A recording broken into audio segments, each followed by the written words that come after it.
రేపటి నుంచి మీ ఇద్దరి మధ్య ఏ గొడవ జరిగినా ఆ గొడవ వల్ల నా పరువు పోయినా గుర్తెట్టుకో, నీ బతుకు నా చేతిలో చాతపడి బొమ్మేరో. ఇవే ఇవే జీవన తరంగాలు, ఇవే ఇవే జీవన తరంగాలు, జీవన తరంగాలు.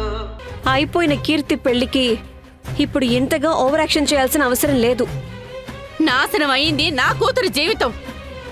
బాధ నాకుంటుంది గాని నీకెందుకుంటుంది?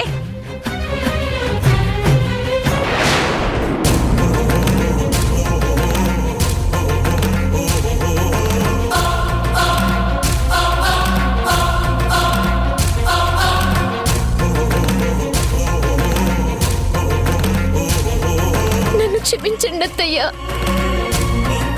మేమేం చేసినా తప్పుని సరిదిద్దుకోలేమని తెలుసు, కానీ నా స్వార్థం వెనుక మీ అబ్బాయి బాగుండాలనే. దయచేసి క్షమించండి.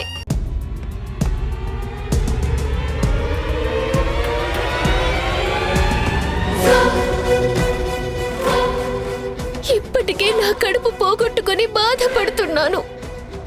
మళ్ళీ మీరు నన్ను నేరస్తురాల్లాగా చూస్తుంటే తట్టుకోలేకపోతున్నాను. దయచేసి పెద్ద మనసుతో క్షమించండి.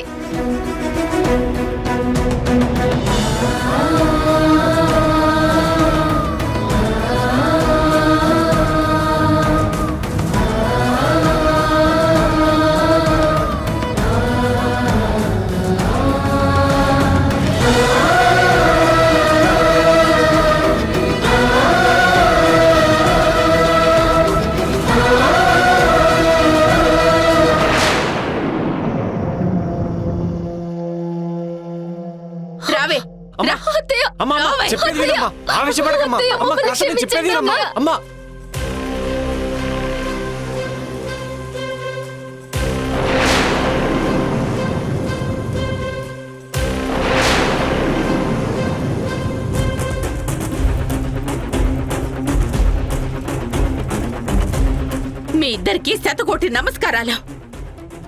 ఇంకొక క్షణం మీరు నా ఇంట్లో ఉండడానికి వీల్లేదు.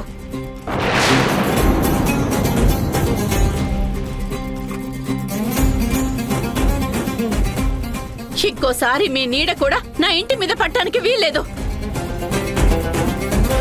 మీరు మా ఇంటికి దేహాన్ని వచ్చిన రోజే ఇంట్లోకి రానివ్వడం నేను చేసిన పెద్ద తప్పు.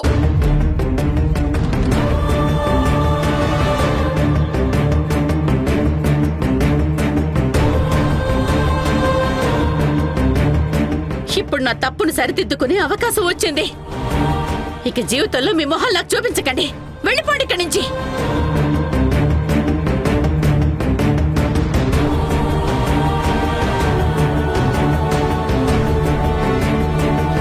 దీప సామాన్యురాలు కాదు. ఇన్నాళ్ళు కీర్తి ఆదర్శ్ని పెళ్లి చేసుకోవడం ఏంటి, దేవిక సపోర్ట్ చేయడం ఏంటి అని తల బద్దలు కొట్టుకున్నాను. ఇప్పుడు ఇదంతా దీప షో అని అర్థమైంది. సారీ మహేష్, పరిస్థితి చేదాటిపోయింది. నేను కూడా ఏం చేయలేని పరిస్థితి.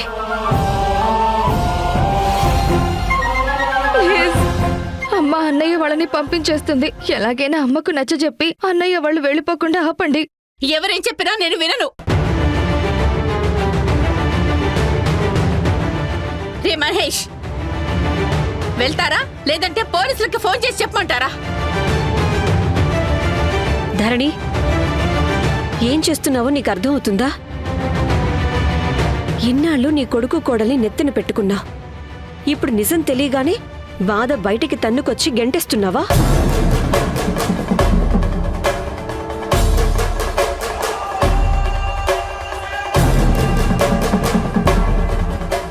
దేవిక వెళ్ళనివ్వకుండా ఇలా అడ్డుపడుతుందేంటి? ఎందుకింతసేపు అడ్డుపడుతుంది వాళ్ళని వెళ్ళనివ్వకుండా? తెలియక తప్పు చేశాను. ఇప్పుడు నేను చేసిన తప్పుని సరిదిద్దుకుంటున్నాను. అనవసరంగా అడ్డు రావద్దు.